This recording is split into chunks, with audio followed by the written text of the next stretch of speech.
দিল্লির প্রতিনিধি দলের সামনে বিক্ষোভের ঘটনায় কড়া বিজেপি। ডায়মন্ড হারবারে বিজেপি প্রার্থী অভিজিৎ দাসকে সাসপেন্ড করল বিজেপি। মঙ্গলবারই আমতলার ঘটনায় উস্কানির অভিযোগ অভিজিৎ দাসের বিরুদ্ধে। আমরা একটা দেখেছি যে অভিজিৎ দাস বাবুকে আপাতত সাসপেন্ড করা হয়েছে, এটা কি? হ্যাঁ, একদম ঠিক। পার্টির নির্দিষ্ট যে ডেকোরাম সেটা মানার না জন্য, ডিসিপ্লিন না মানার জন্য এটা করা হয়েছে। আর এদিকে ভুয়ো চিঠি বলে দাবি করছেন অভিজিৎ দাস। মঙ্গলবার দিল্লি বিজেপির টিম এবং আমতলার অশান্তি নিয়ে অভিজিৎ দাস কি জানিয়েছিলেন শোনাব।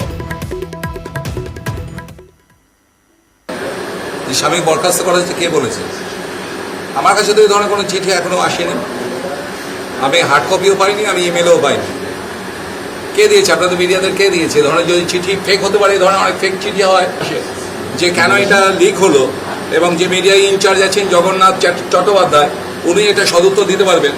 উনি যেহেতু দায়িত্বে রয়েছেন মিডিয়া ইনচার্জ, যে ডোনার ডিপার্টমেন্টে কে লিক করেছে, তো ওনাকেই ধরা, ওনার কাছে রাজ্য নিশ্চয়ই সুকান্ত দা এরকম বলেছেন কিনা আমি জানি না। আমার তো মনে হয় না যে রাজ্য সভাপতি দ্বারা বলছি। তাহলে উত্তর দেবেন কেন দেবো না উত্তর? আমি তো একটা ডিসিপ্লিন কার্যকর্তা, আমি তো আর রিক্সাওয়ালা ভ্যানওয়ালা নই। হোয়াটসঅ্যাপে কেউ আমাকে সোকাল লেটার পাঠাবে এটা তো নয়। আমার কাছে অরিজিনাল হার্ড কপি দিতে হবে, ইমেলের মাধ্যমে দিতে হবে।